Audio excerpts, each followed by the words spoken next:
मैं कभी माँ नहीं बन पाऊंगी या बेहोश हो गई थी। तो मैं चेकअप करवाई थी कि यूट्रस में प्रॉब्लम होगा। मैं ना मन ही मन घुटती थी, जब सा डिप्रेशन में चली गई थी। हेलो दोस्तों, स्वागत है आप सभी का हमारे यूट्यूब चैनल में। नमस्ते, प्रणाम, कैसे हैं आप लोग? एक कमेंट ज़रूर कीजिएगा। तो आज की टॉपिक पे मैं वीडियो स्टार्ट करती हूँ। सबसे पहले कि मेरी शादी के अभी 2 साल ही हुए हैं और मैंने बेबी क्यों कंसीव किया, ये सारी स्टोरी आज मैं इस वीडियो में बताऊँगी।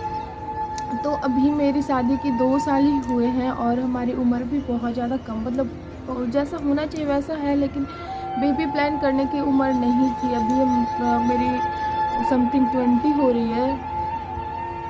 आँख पे ना सूजन हुआ तो अभी मेरी समथिंग 20 एज हो रही है। तो अभी बेबी प्लान करने की कोई ज़रूरत भी नहीं थी, लेकिन हमारी सिचुएशन ऐसी थी कि हमें करनी पड़ी और इनकी इनकम भी नहीं थी कि मैं बेबी प्लान करूं।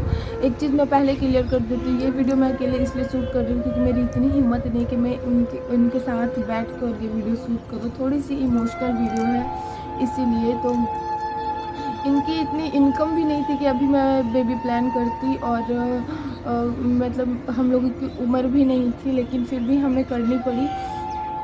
इसकी बहुत बड़ी रीज़न है, तो चलिए पहले वो रीज़न बताते हैं, फिर आप लोगों से शेयर करती हूँ। तो मतलब समथिंग हमारे शादी की 2 साल हुए हैं, जिसमें से 1 साल बाद मैं खुद ब खुद नेचुरली कंसीव की हूँ। मैं इतना डर क्यों रही थी, ये चीज़ पहले मैं आप लोगों को बताती हूँ। जब मतलब आज से 5 साल पहले मैं छत से गिर गई थी। कौन से फ्लोर से? First second, ground floor, first second, third floor से। हाँ, थर्ड फ्लोर से मैं छत से नीचे गिर गई थी और गिरने के बाद मतलब बेहोश हो गई थी। और फिर जब घर आई थी तो मतलब मेरा चेकअप नहीं हुआ था। मतलब मेरी उस समय इतनी गंदी कंडीशन थी ना कि मतलब मेरे बैक में बहुत ज़्यादा क्या बोलते हैं, बहुत ज़्यादा चोट आई थी मेरे पीठ में बहुत ज़्यादा, जिसकी इलाज अभी मैं लगता है 2 महीने समथिंग पहले जाके करवाई हूँ। तो मेरे जो पापा थे, जो मेरी फैमिली जो थी, वो पता बहुत सेवा की है, लेकिन वो क्या है ना, डॉक्टर के पास नहीं ले गए। पता नहीं क्यों, उनके मन में क्या था ये मुझे नहीं मालूम। तो वो ना बहुत मतलब गर्म पानी से सेकना, मूव लगाना, सुई दवाई, जो भी ट्रीटमेंट था सब मेरे घर पे होता था। और वो भी घर मतलब घरेलू उपाय से, मतलब जो बोलते हैं ना कि घर की चीज़ों से ही होती थी। मैं डॉक्टर के कांटेक्ट में एक भी बार नहीं आई। तो उस समय तो किसी तरह से ठीक हो गई थी, लेकिन हाँ सिचुएशन बहुत ख़राब थी उस समय ना, मैं उठ भी नहीं पाती थी खुद से। तो उस समय तो धीरे धीरे करके हाँ थोड़ी सी टाइम लगी थी, लेकिन मैं सही हो गई थी।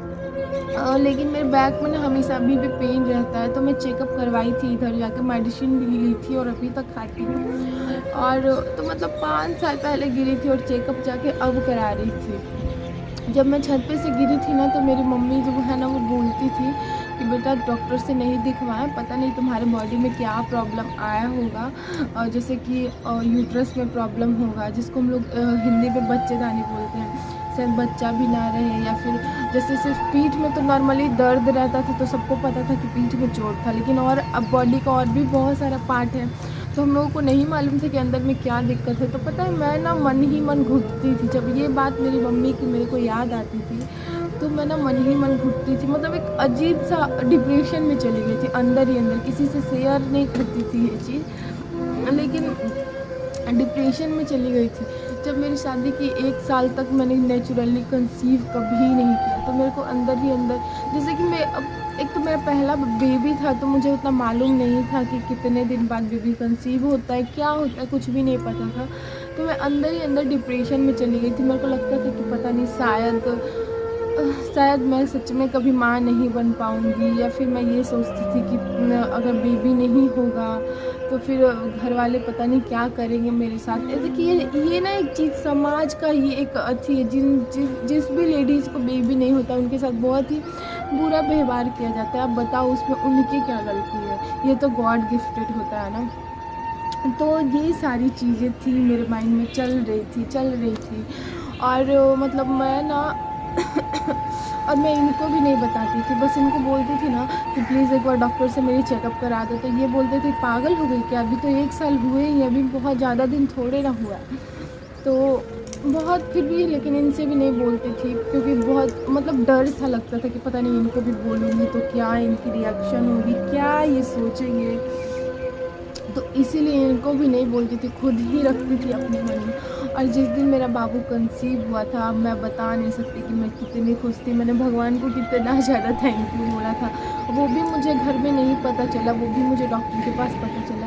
एक कोई प्रॉब्लम हो गई थी सॉरी, कोई प्रॉब्लम हो गई थी बॉडी में, तो इसीलिए घर मतलब डॉक्टर के पास जाना पड़ा। और डॉक्टर के पास गई ना तो डॉक्टर सारा कुछ पूछी, फिर उन्होंने चेक किया तो फिर मेरा पॉजिटिव था।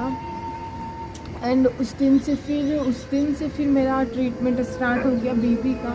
तो नेचुरल ही कंसीव की थी, लेकिन हाँ छत पे से गिरी थी 3 फ्लोर से, तो बहुत ज़्यादा डर लगता था। मेरी मम्मी हमेशा बोलती थी कि पता नहीं तुमको क्या प्रॉब्लम हुआ वो तुम्हारे बॉडी में, तुम माँ मतलब तुम माँ भी नहीं बन सकती हो, मतलब बन पाओगी अगर ऐसा कुछ हुआ होगा, वहाँ पे चोट लगा होगा तो मैं ना बहुत ज़्यादा सहम सी गई थी, डर सी गई थी। क्योंकि देखिए एक लेडी शादी कर लेती है, लेकिन वो पूरी तरह से पूरा कब होती है जब एक माँ बनती है। और जो औरत माँ नहीं बनती उन्हें लोग कितनी गालियाँ देते हैं, कितने ताने मारते हैं। तो ये सारी चीज़ सोच के ना मैं सच में डिप्रेशन में चली गई थी। इसीलिए मैंने इतने कम उम्र में बेबी कंसीव कर लिया। जब मैंने बेबी कंसीव किया तो मैंने कोई मेडिसिन कुछ नहीं खाई एक बार में। जब मैं तो उस दिन मैं बहुत खुश थी, मतलब मुझे लगा कि हाँ मुझे ये बेबी चाहिए, ये बेबी चाहिए तो चाहिए। तो फिर मैंने ये बेबी कर ली, मतलब रख ली, और सारे घर वाले को भी मैंने बता दिया। इसीलिए नहीं तो अभी ना मैं कम से कम 4 से 5 साल अवॉइड करती। अभी मुझे नहीं चाहिए था बेबी, क्योंकि ये कोई काम भी नहीं करते थे और में हम लोग की उम्र भी नहीं होती। अभी इतनी गंदी सिचुएशन है छोटी उम्र में बेबी लाने के बाद कि क्या बताऊँ मैं। ये सारी चीज़ें तो आगे अलग अलग ब्लॉग में कभी कभी मैं आप लोगों से शेयर करूँगी। बहुत प्रॉब्लम होती है इतने कम उम्र में बेबी लाने से। क्या हुआ था मेरा कि मैं थोड़ा सा बता देती हूँ। क्या हुआ था मेरा कि मतलब मेरा पूरा 9th मंथ कंप्लीट हो गया था। उसके बाद मेरे को 4 हॉस्पिटल दौड़ने पड़े थे, तब भी कोई भर्ती नहीं ले रही थी, ऐसी सिचुएशन थी। तो ये सब क्या बोलते हैं, ये सब फैक्ट होता है कम उम्र में बेबी लाने का। लेकिन हमारी बहुत बड़ी मजबूरी थी, बहुत बड़ी, जो कि कोई नहीं समझ सकता। इसीलिए मैं लाई बेबी। मेरे हस्बैंड भी बोल रहे थे, लेकिन फिर भी मैंने रखा, बोला नहीं मुझे चाहिए तो चाहिए। अब क्या बताऊँ, अब मेरा बेबी हो गया ना, तो अब मैं ये चीज़ उनसे शेयर करती हूँ कि मेरे को ऐसा ऐसा फील होता था, इसलिए मैं बेबी रखी हूँ। तो चलिए वीडियो को यहीं पे एंड करते हैं। मिलेंगे एक अच्छे नए ब्लॉग वीडियोस के साथ। तब तक के लिए आप अपना ख्याल रखिएगा। Bye, love you all, take care.